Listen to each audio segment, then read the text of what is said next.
Hello dear student, good evening. स्वागत है आपके अपने चैनल हम सब का कोचिंग में। सबसे पहले आप बाकी बच्चों को भी बताइए कि ये एक फ्री यूट्यूब चैनल मेरे द्वारा क्रिएट किया गया है और सभी बच्चे यूट्यूब में सर्च कर सकते हैं हम सबका कोचिंग और सब्सक्राइब कर लें और वीडियो को शेयर जरूर करें और साथ में लाइक करें, क्योंकि आप देख तो लेते हैं पर लाइक नहीं करते हैं। और कमेंट करिए कि आपको वीडियो कैसे लगी। और दूसरी बात ये कि अगर आपको कोई डाउट्स रह जाता है तो आप कमेंट जरूर करिए, मैं आपको उन समस्त डाउट को क्लियर करूंगा। आज हम बात करेंगे ऑब्जेक्टिव के बारे में। चैप्टर जो आपका है 14 है, जिसका नाम प्रायिकता है, प्रोबेबिलिटी। मैं उसके ऑब्जेक्टिव के बारे में आज मैं डिस्कशन करूंगा और फिर आगे देखते हैं। जैसे भी आपको वीडियो लगेगी उस हिसाब से आप बताइएगा और लाइक करिएगा, सब्सक्राइब करिएगा। Thank you dear. बात करते हैं हम आगे क्वेश्चंस के बारे में। देखिए, हालांकि मैं इसके बारे में बता चुका हूं पर मैं आपको ऑब्जेक्टिव जरूर थोड़ी सी आज हल करवाऊंगा कुछ चीजों का। देखिए आप, देखिए किसी घटना के घटित होने की प्रायिकता यदि P है तो उसके घटित ना होने की प्रायिकता क्या होगी। प्रश्न ये कह रहा है कि किसी घटना के घटित होने की प्रायिकता, प्रैक्टिस इतनी कर लेनी है कि सिर्फ हम वहां पे आंसर से छाप के आए, ठीक, सिर्फ उत्तर लिख के आए बोर्ड एग्जाम के लिए। बहुत ही आसान पेपर आना है। देखिए, किसी घटना के घटित होने की प्रायिकता यदि क्या है, P है। घटना के घटित होने की प्रायिकता, प्रश्न ऐसे बनाएगा, किसी घटना के घटित होने की प्रायिकता P है। तो मैंने क्या बताया था कि घटना के घटित होने की प्रायिकता और घटना के घटित ना होने की प्रायिकताओं का योग सदैव कितना होता है, 1 होता है। तो घटना के घटित होने की प्रायिकता क्या है, P है। तो ना घटित होने के लिए अपन कैसे निकालते हैं, 1 के साथ घटित होने की घटना को घटा देते हैं। तो प्रायिकता यदि P है तो घटित ना होने की प्रायिकता क्या हो जाएगी, 1 माइनस P हो जाएगी। मतलब उसका सही आंसर क्या बनेगा, 1 माइनस P बनेगा। प्रश्न अच्छे से देख लीजिए, किसी घटना के घटित होने की प्रायिकता क्या है, P है। तो उसके घटित ना होने की प्रायिकता क्या होगी, तो 1 माइनस P है, ठीक। अच्छा देखिए, सेकंड क्वेश्चन क्या है, निम्न में से कौन सा मान किसी घटना की प्रायिकता नहीं हो सकती है। कौन सा, ये चारों में से ऐसा कौन सा मान है जो प्रायिकता नहीं हो सकती है। ठीक है, क्या बोला, प्रायिकता नहीं हो सकती। 1/3 प्रायिकता हो सकता है। क्यों हो सकता है, रीजन सुनिए।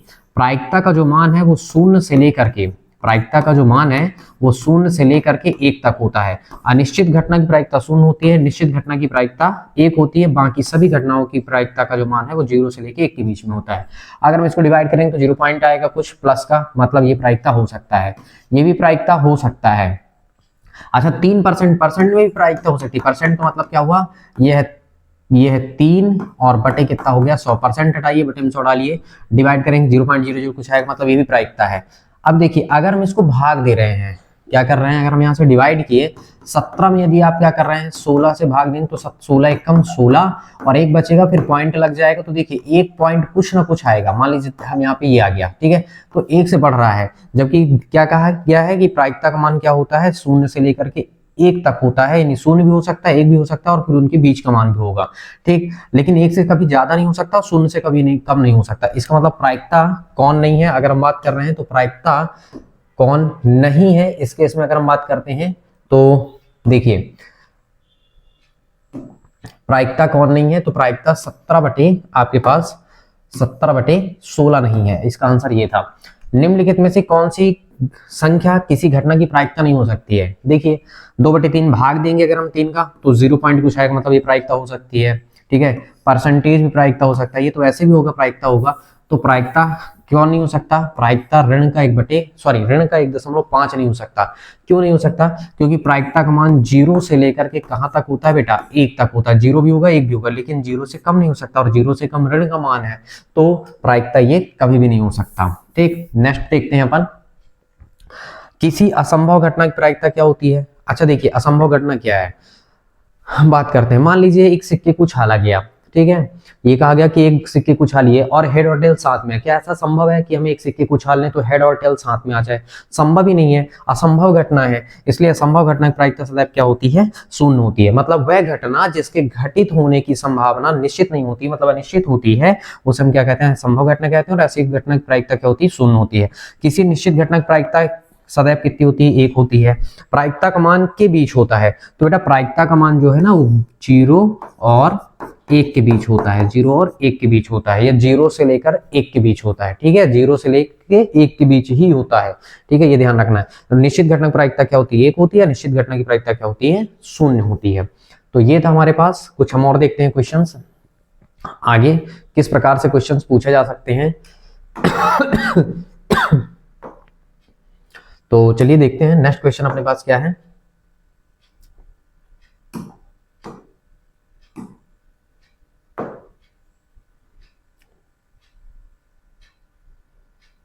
देखिए, सत्य सत्य है, किसी घटना की प्रायिकता एक से अधिक नहीं हो सकती है। बिल्कुल सही बात है, किसी भी घटना की प्रायिकता एक से अधिक हो ही नहीं सकती है।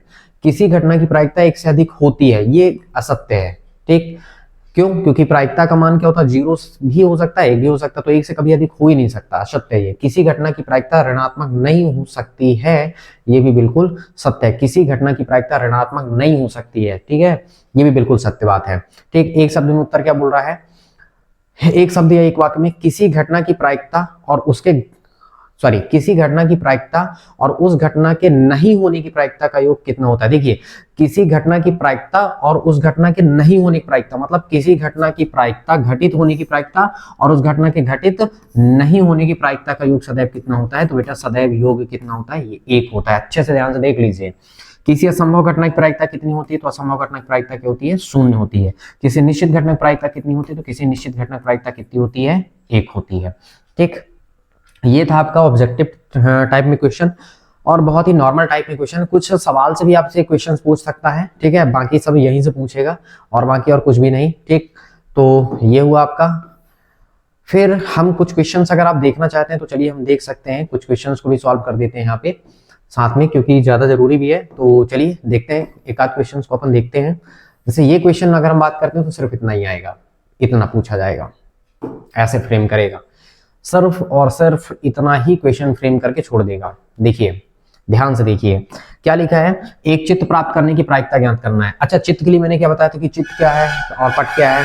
तो चित्त और पट की अगर हम बात करते हैं ना बेटा, तो चित्त और पट क्या कहलाता है, ध्यान से सुनिए। देखिए, एक वर्ड चित्त और एक वर्ड पट। मैंने एक तरीका बताया था बच्चे हमेशा, ये सिक्के के 2 पहलू हैं। सिक्के के कितने पहलू होते हैं, 2 पहलू होते हैं, एक चित्त और एक पट। देखिए पट तो टेल है, टी से टा, ठीक ना, मतलब यहां से क्या होगा, टा से टी, और ये क्या हुआ, हेड हुआ। अब क्या बोल रहा है, एक सिक्के को एक चित्त प्राप्त करने की प्रायिकता ज्ञात करनी, मतलब चित्त मतलब हेड प्राप्त करने की प्रायिकता ज्ञात करनी, जब एक सिक्के को एक बार उछाला जाता है। हल करने का तरीका मैंने बता रखा था कहीं पे, आप फिर से देख सकते हैं। देखिए आप कैसे लिखेंगे, जब एक सिक्के को उछाला जाता है, क्या किया जाता है, उछाला जाता है, तो प्रतिदर्श समष्टि आप दिखा दीजिए। प्रतिदर्श समष्टि में आपके पास क्या हो गया, एस से लिखना है। जब एक सिक्के को उछाला जाता है, एक बार उछाल, देखिए जब एक सिक्के को एक बार उछाला जाता है, ठीक है, आप ऐसा भी कह सकते हो कि जब एक सिक्के को एक बार, कितने बार, एक बार। मैं इसको थोड़ी सी और इधर शिफ्ट कर देता हूं, एक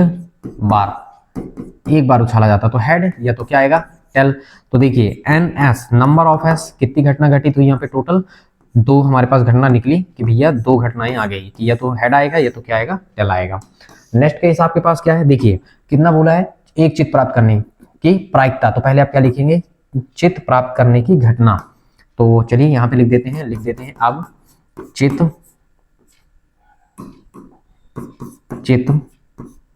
प्राप्त करने की घटना। तो बेटा घटना कैसे निकालते हैं, घटना मान लो ए, कहाँ जुड़ना है, यहाँ से, चित्त मतलब हेड, तो अकेला एक ही बार तो हेड है, तो यहाँ पे क्या हो गया, NA, मतलब कितने बार यहाँ पे H है, एक बार, तो ये तुम्हारे पास कितना हो गया, NA। अच्छा, प्रायिकता आप निकालेंगे, क्या लिखेंगे आप, प्रायिकता। तो बेटा प्रायिकता जब आप लिखेंगे तो प्रायिकता देखिए, घटना जो आप ए मानी है तो बनेगा PA बराबर क्या हो जाएगा, NA और अपन क्या हो जाएगा, NS। तो बेटा NA का मान आपके पास कितना है, NA का मान आपके पास है कितना, 1, और सिक्का NS का मान कितना बेटा, 2। तो प्रायिकता क्या बन के आ गया बेटा, 1/2, ये निकल गया, और ये आपका क्या कहलाया, आंसर।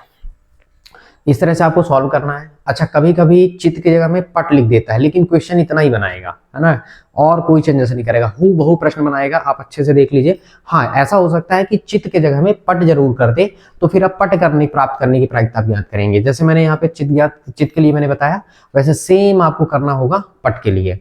ठीक, तो अगर आप देखना चाहते हैं तो मैं इसका सेकंड केस बता देता हूं, क्योंकि आपको लिखना ये सब सेम है, ऐसा नहीं है कि लिखना कुछ सेम नहीं है, करना सेम ही है बेटा।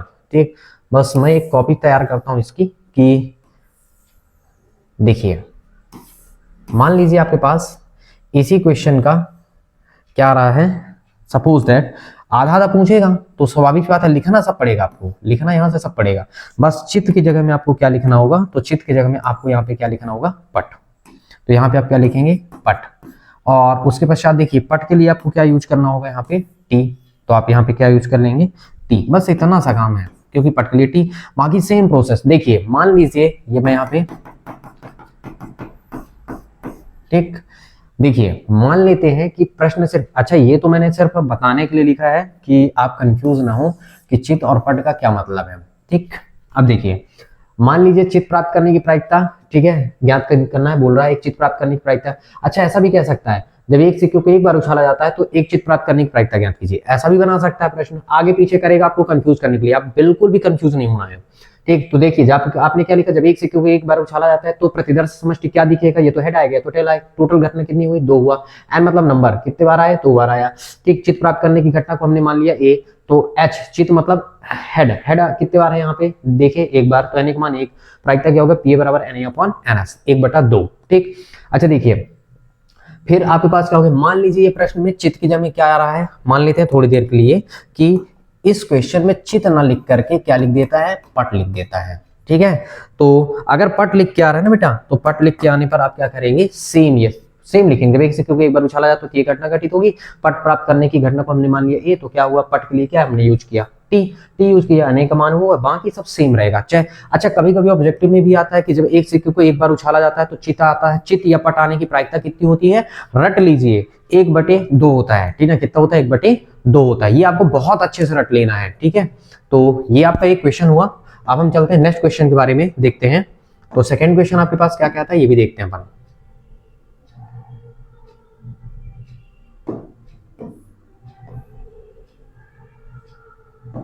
वैसे ये समस्त क्वेश्चन मैं आपको पढ़ा चुका हूं, अगर आप देखेंगे ना तो ये समस्त क्वेश्चंस जो है ना ये आपके बुक से ही क्वेश्चन से लिए गए हैं और एक बस फ्रेम आउट किया गया है, बस हो गया, बाकी सारी चीजें सेम है, कोई दिक्कत नहीं है। देखिए मान लीजिए एक पासों को जब हम एक बार फेंकते हैं, आपको लिखना क्या होगा, जब भी किसी भी चीज को फेंका जाता है या उछाला जाता है तो आप ये ध्यान रखिए, फेंकने और उछालने में हमको सिर्फ और सिर्फ क्या करना है, प्रतिदर्श समष्टि पहले दिखाना है और घटना दिखानी है। देखिए आप क्या लिखेंगे, जब एक पासे को एक बार उछाला जाता है तो प्रतिदर्श समष्टि, देखिए पासे में कितने अंक होते हैं, 6 अंक होते हैं, तो लिखेंगे 1 2 3 4 5 6, ये हमने लिख दिया। तो बेटा इस केस में क्या हुआ, NS का मान अगर हम देखें तो टोटल कितने अंक हुए हैं, 6, ये हुआ। नेक्स्ट अगर हम देखते हैं तो नेक्स्ट में अगर हम देखें तो ये तो ठीक है। अब देखते हैं नंबर 1। वैसे बता दे रहा हूं मैं आपको एक चीज, ये बहुत अच्छे से आप कंफर्म, मैं आपको कंफर्म किया दे रहा हूं कि ये जो नंबरिंग यहाँ पे किया है कभी नहीं करेगा, कोई एक ही ऑप्शन बनाएगा, बोलेगा मान लीजिए हम एक पास से फेंकते तो 4 से बड़ी संख्या प्राप्त करने की प्रायिकता ज्ञात कीजिए, या तो इसको नहीं पूछेगा तो इसको एडजस्ट करेगा कि जब हम एक पासों को एक बार फेंकते हैं तो 4 से छोटी है उसके बराबर संख्या प्राप्त करने की प्रायिकता ज्ञात कीजिए, ऐसा करके एडजस्ट कर देगा। तो चलिए अभी देखते हैं अपन। देखो क्या बोला है, 4 से बड़ी संख्या प्राप्त होने की प्रायिकता, तो पहले आप क्या लिखोगे, 4 से बड़ी संख्या आने की घटना। अच्छा इसको हमने नाम दिया ए, तो 4 से बड़ी संख्या कौन है यहाँ पे बेटा, सिर्फ 5 और 6, तो हमने क्या लिया 4 5 और 6, मतलब Na का मान हमारे पास कितना निकला बेटा, कितने केस है यहाँ पे, 2 केस है, तो ये हो गया।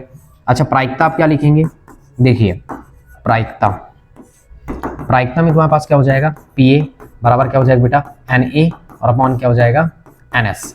ठीक, तो ये हुआ। देखिए इस केस में क्या कहला आपके पास, Pa, तो Pa का मान कितना हुआ, Na का मान कितना है बेटा, Na का मान अपने पास 2 है, NS का मान कितना बेटा 6 है, देख के लिखना है, और हमने इसको डिवाइड किया तो क्या हो गया, 2 1 कम 2 और 2 3 6, मतलब 1/3। ये आपका पहला आंसर हो जाएगा। और बस इतना ही पूछा जाएगा आपसे, और इससे ज्यादा पूछता तो ही नहीं है। नॉर्मल से प्रश्न है, बस आप थोड़ी सी समझने का प्रयास कीजिए। ऐसी कोई भी चीज नहीं है जिसे आप समझ ना सकें, बस आप समझने का प्रयास तो करिए थोड़ी से, ठीक है। अगर आपको कोई पे दिक्कत जा रहा है, कठिन लग रहा है आपको, तो आप मुझे कमेंट करिए, मैं आपको और दूसरे तरीके भी बताऊंगा, ठीक है, कि आप किस तरीके से कर सकते हैं, ठीक। और यदि आपको अच्छा लग रहा है, ठीक, पढ़ने में समझ में आ रहा है, तो आप थोड़ी सी लाइक कीजिए, कमेंट कीजिए और बताइए कि समझ में आ रहा है आपको। अगर दिक्कत जा रही कहीं पे तो आप बताइए। चलिए नेक्स्ट हम देखते हैं। देखिए ये तो हमारा पहला नंबर था। अगर हम बात कर रहे हैं कहाँ पे, सेकंड नंबर पे, मान लेते हैं कि ये वाला क्वेश्चन बन रहा है कि अर्जेस्ट वो क्या कर रहा है, नंबरिंग ना करके ऐसे करेगा, ठीक है, क्योंकि दो दो नंबर के दो क्वेश्चन आएंगे यहाँ से। 4 से छोटी है उसके बराबर संख्या प्राप्त करने की घटना, सेकंड नंबर, 4 से छोटी या उसके बराबर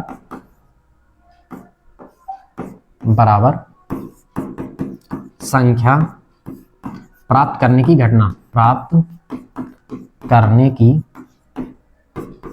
घटना, इसको हम मानते हैं क्या, बी मान लेते हैं थोड़ी देर के लिए, चूंकि, ठीक। तो देखिए 4 से छोटी, तो 4 से छोटी संख्या 1 2 3 है, बराबर तक में तो 4 भी आएगा, तो 1 2 3 और 4, क्योंकि प्रश्न खुद बता रहा है, मतलब बता रहा है कि 4 से छोटी है उसके बराबर, मतलब 4 से छोटी संख्या और उसके बराबर तो 4 भी होगा। तो इसका मतलब क्या कह रहा है, एनबी का मान कितना हुआ बेटा, 4।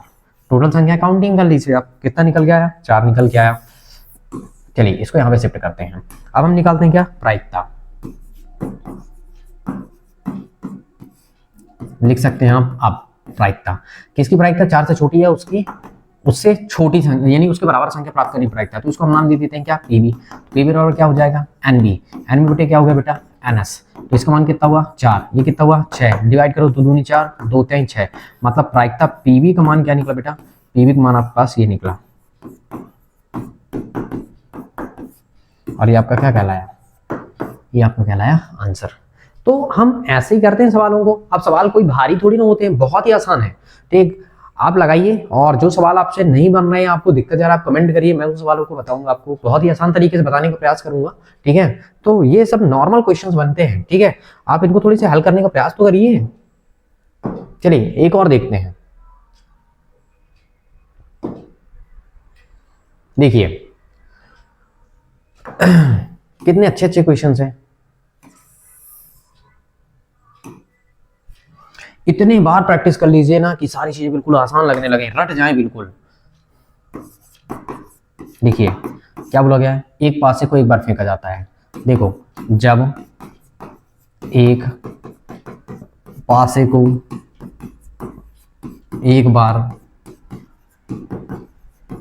फेंका जाता है, तो जब एक पासे को हम एक बार फेंकते हैं तो क्या होता है, देखिए प्रतिदर्श समष्टि, प्रतिदर्श समष्टि मतलब एस, एस क्या दिखेगा तुम्हारे पास, प्रतिदर्श समष्टि 1 2 3 4 5 6, पासा मतलब लूडो, 6 अंक आ सकते हैं, जब हम फेंकेंगे तो 6 अंक आ सकते हैं। इस केस में अगर हम देखें तो एनएस का मान हमारे पास कितना निकला, 6 निकला, ये हमारे पास आ गया एनएस।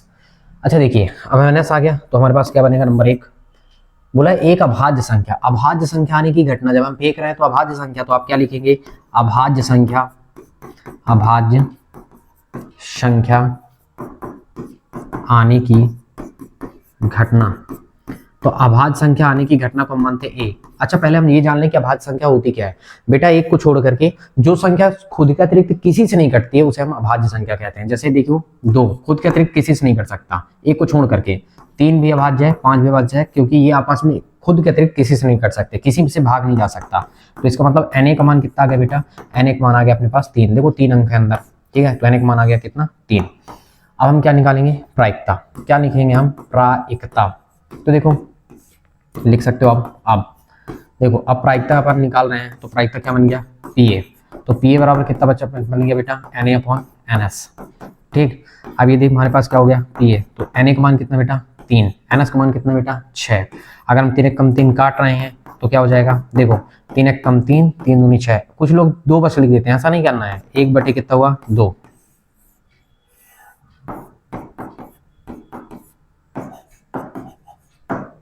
ये आपका क्या कहलाया, आंसर कहलाया। अच्छा देखिए सेकेंड केस क्या कह रहा है अपना,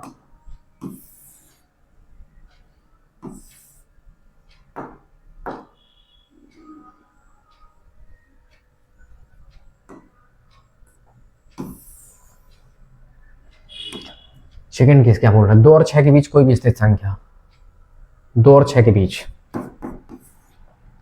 2 और 6 के बीच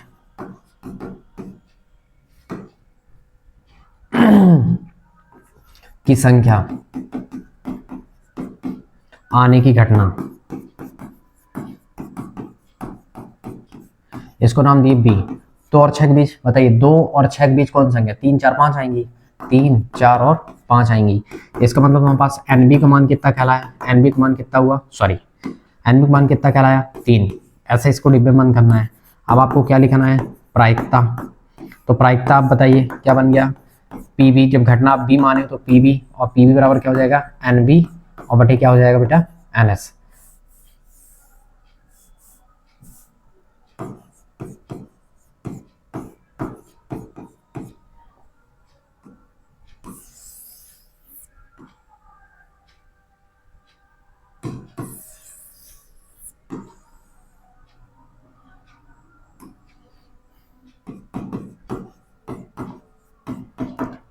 एनबी का मान कितना बेटा 3, एनएस का मान कितना बेटा 6, टोटल निकाले हैं, डिवाइड हो गया तो कितना आ गया, पीबी का मान कितना निकला आपके पास 1/2। ये आपका सेकेंड आंसर। थर्ड में अगर हम बात करते हैं, क्या बोला गया विषम संख्या, तो आप स्वयं सोचिए विषम संख्या आने की घटना की अगर हम बात कर रहे हैं, खुद बोला है विषम संख्या। देखिए तो आप यहाँ पे लिख सकते हैं तीसरा, विषम संख्या आने की घटना, विषम संख्या आने की घटना, इसको मैं नाम देता हूं सी, और सी बराबर कितना हुआ 1। ये विषम है, 3 विषम है, 5 विषम है, इनमें से देखना है विषम ना, कहीं और से नहीं उठा लेना है कि विषम तो संख्या बहुत सारी होती है ना, तो आप जहां से पाए वहां से उठा लें, ऐसा नहीं, यहाँ से प्रतिदर्श समष्टि से 1 3 और 5 ये विषम संख्या है। मतलब आपके पास एमसी का मान कितना निकला, कुल मिला के 3 ही अंक है अंदर, यानी कितना हुआ 3। सेम चीज प्रायिकता बता सकते हैं क्या बता सकते हैं हम, प्रायिकता। तो बेटा जब आप प्रायिकता बताएंगे तो प्रायिकता क्या हो गया पीसी, और पीसी बराबर क्या हुआ एनसी, और बटे क्या हुआ एनएस। एनसी का मान कितना हुआ बेटा 3, और एनएस का मान कितना हुआ 6, मतलब 1/2, 3 कम 3 3 6 कट गया पीसी। जब आपको पता चल जाए ना कि कट रहा है तो फिर काटने की आवश्यकता नहीं बेटा है, एक चीज आपको ध्यान रखना है कि काटने की आवश्यकता फिर नहीं होती है, और ये आपका थर्ड आंसर हो गया। अब देखिए अगर हम बात करते हैं,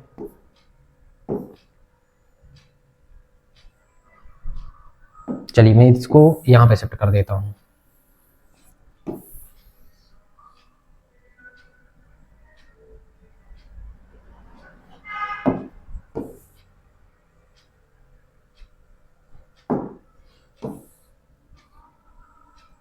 ठीक,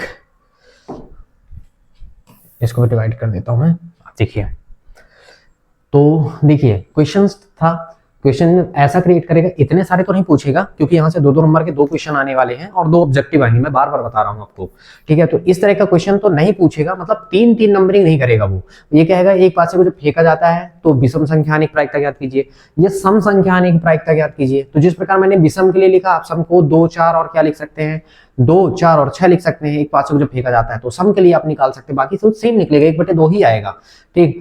कोई इनमें से कोई एक ऑप्शन जरूर ऐसे उस क्वेश्चन में सेट करके रख देगा, ठीक है, तब आपको निकालना होगा, ठीक। तो उम्मीद करता हूं कि आपको समझ में आ गया होगा कि आपको कैसे हल करना है, ठीक। तो इस वीडियो को डियर जैसा भी आपको लगा हो, ठीक है, अच्छा लगा हो तो आप सब्सक्राइब करिए और कमेंट करिए, और बाकी बच्चों को भी शेयर करिए ताकि सभी बच्चों को लाभ मिल सके। Thank you.